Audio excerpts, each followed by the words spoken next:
Today we're going to do a tutorial on phlebotomy venipuncture procedure, and we're going to start by showing you the supplies that will be needed for this procedure.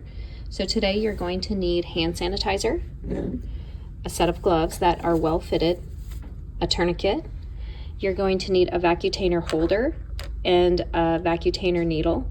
Please make sure that the holder or the needle has a safety device present. You're going to need gauze, alcohol pads, and then you will need some tubes, vacutainer tubes to draw. Along with that, you're going to need some type of adhesive to bandage your patient up. So we're going to start this procedure.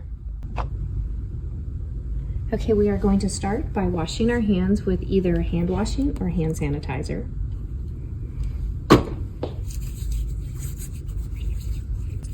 It's important to make sure you rub your hands together thoroughly to make sure the hand sanitizer activates. It is important to identify your patient. So, hi, my name's Michelle. I'm from the lab, and I'm going to be collecting some blood from you. Is that okay? Yes. Can you please tell me your name and your date of birth? Emma Jones, 9/25/81. Very good, and it matches the requisition. So today we're going to be collecting some blood from you. Do you have any questions for me? No. Have you ever had this procedure done before? Yes. Any complications with this procedure? None. No. Are you allergic to adhesive or latex? No, I'm not. No.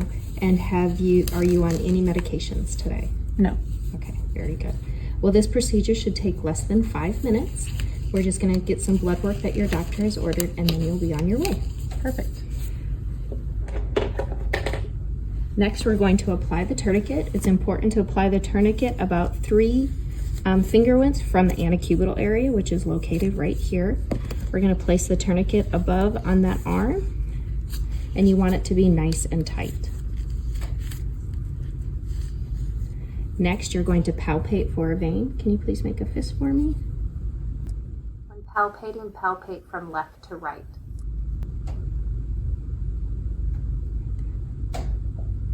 Once you find your location of your vein, you can go ahead and assemble your equipment.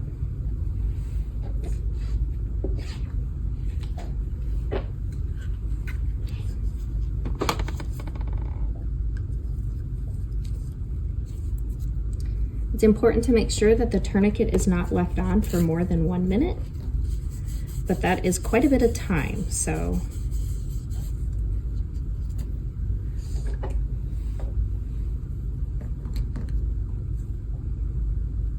I like to set my tube inside my holder before I stick.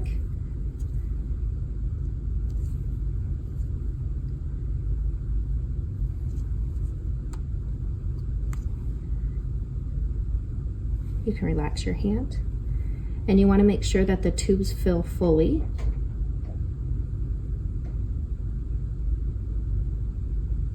When you remove the tube, make sure that you don't pull the needle or move the needle. It's important to anchor your hand on the forearm of the patient. When you remove the tube, make sure that you don't pull the needle or move the needle. It's important to anchor your hand on the forearm of the patient.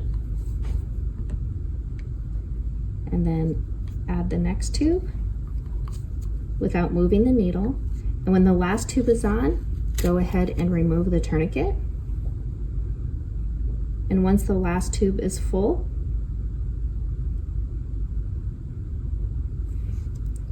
you can remove the last tube. Place the gauze, but don't press down. Remove the needle quickly and activate your safety device. Your safety device needs to be placed in a sharps container. And then you want to pick your tubes up and rock them to make sure any additive that's present in the tube is mixed thoroughly with the blood. Throughout this process, make sure you're holding pressure on your patient so that they do not bleed too much or leave a bruise. Check your site.